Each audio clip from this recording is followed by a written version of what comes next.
A majority of Americans disapprove of ICE and its tactics, but the Trump administration is doubling down on its presence in Minnesota.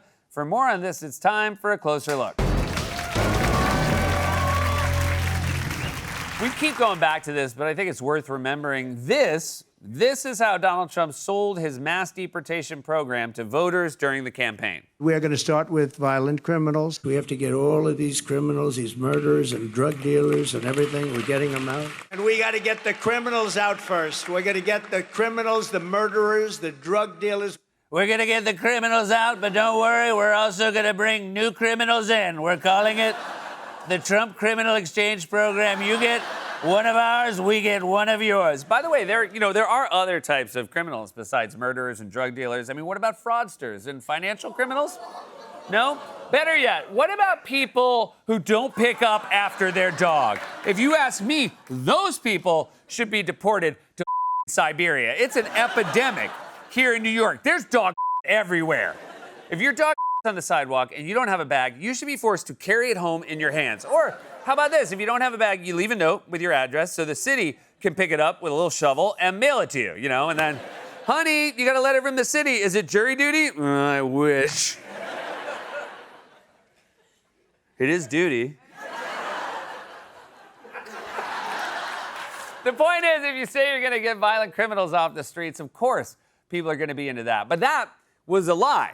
It would have been much less popular if Trump had announced his plan was to hire an army of out-of-shape uncles to hang around Target and aggressively ask people where they were born. And that's what's really happening. Instead of deporting violent criminals like Trump promised, we just keep getting this. Roosevelt High School students speaking out after they tell our news team ICE agents were there yesterday. A student telling our news team ICE agents arrived at Roosevelt High yesterday afternoon and blocked part of the road and chased people near the entrance. We're told some students were pepper sprayed during the incident. The student tells us someone was tackled by federal agents. ICE is making arrests in Minnesota right next to shoppers grabbing groceries. Tense encounters like these are happening at private businesses. Target appears to be a possible target for immigration enforcement in Minnesota. It's one of several businesses where ICE agents have arrested people, including staff, from the parking lot to the inside of the store. Why the hell is ICE spending time at Target? What's next? Are they going to deport the Target dog? She's a bull terrier. Bull terriers are from England. Go back to drinking tea and crumpets, you limey wanker. I'm sorry. I'm just still so mad about the dog. Shouldn't be taking it out on her. By the way, to accomplish all of this, ICE has had to hire a lot more people as quickly as possible, which means lowering their recruitment standards. And even still, new recruits are struggling to meet those lower standards. President Donald Trump's plan to double the size of the ICE workforce has met a foe more powerful than any activist group. It is decimating new recruits at the agency's training academy in Georgia. It is the ICE personal fitness test. According to The Atlantic, more than a third of new recruits are failing basic fitness tests, push-ups, sit-ups, even a short run, with senior ICE officials using words like pathetic and disaster to describe the process. Well, it's bad when even your own bosses are calling you pathetic and a disaster. And also, that feels a little unfair. I mean, show me one video that proves ICE agents aren't in peak physical condition.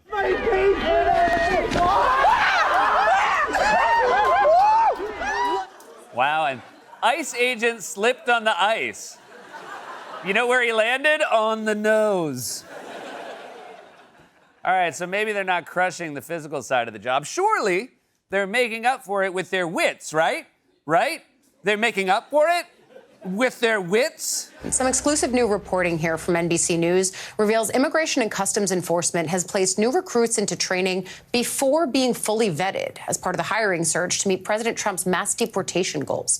As a result, ICE officials later discovered that some recruits had criminal backgrounds, failed drug tests, or they didn't meet physical or academic standards. Nearly half of recruits failed the written exam, even with access to notes and textbooks. Recent reporting suggests these new lower hiring standards have resulted in ICE recruits who have barely been able to read or write.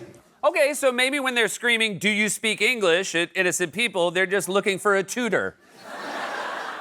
Habla inglés. Oh, you do? Great. How do you spell there when you mean belonging to someone?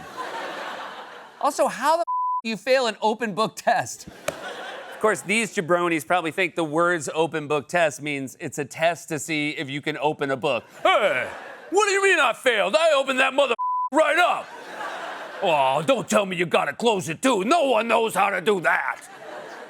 So the Trump administration is flooding American cities with an army of untrained, out-of-shape ICE agents to wreak havoc in schools, neighborhoods, and grocery stores, which is why it's no surprise that Americans really don't like what they're seeing. 52% of Americans disapprove of ICE and think that it's going too far. YouGov finds that Americans think ICE actually makes Americans less safe, not more safe, by a 13-point margin. And Quinnipiac finds that voters disapprove of the way ICE is enforcing immigration laws by a 17-point margin. Approval of Kristi Noem's ICE itself has plummeted 30 percentage points since she took control. More than half of Americans, 54%, say ICE's tactics are too extreme, and only about 25% support the tactics.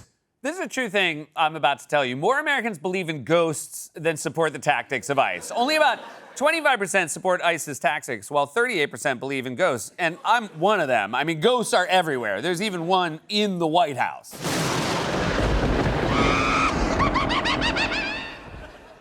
It's genuinely difficult to find anything in American public life that's as unpopular as ICE. I mean, even that live-action Cats movie has a higher rating on the Rotten Tomatoes popcorn meter, although it probably has something to do with the fact that Idris Elba was in that movie and played a sexy cat. I mean, look at that. When I first saw this, I felt all kinds of feelings I'd never felt before.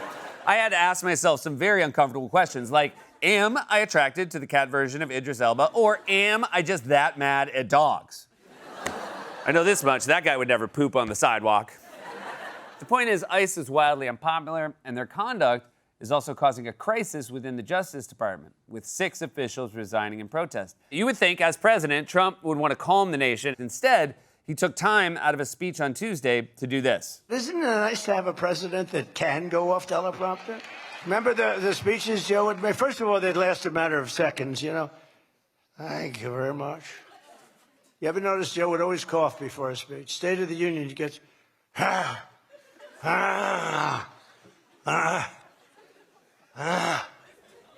That's not what a cough sounds like.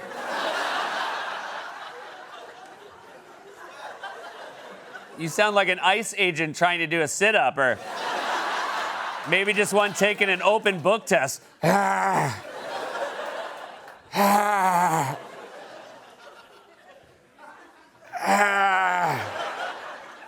Also, I love that speech we just showed a clip from was Trump saying Biden gave speeches. I mean, at least Biden wasn't doing sound effects. Meanwhile, that seems like all you're doing these days. Bing, boom, bang, pshin, boom.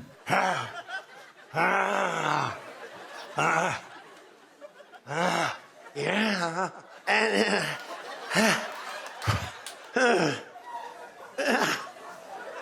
at this point, you're just making sounds that we all make after watching you every day. The polls are clear. Most Americans do not want armed agents wreaking havoc in their schools, neighborhoods, and grocery stores, especially when those armed agents are not even qualified for the job. They're out there, they're tripping, they're falling. They make it sounds like this. This has been A Closer Look.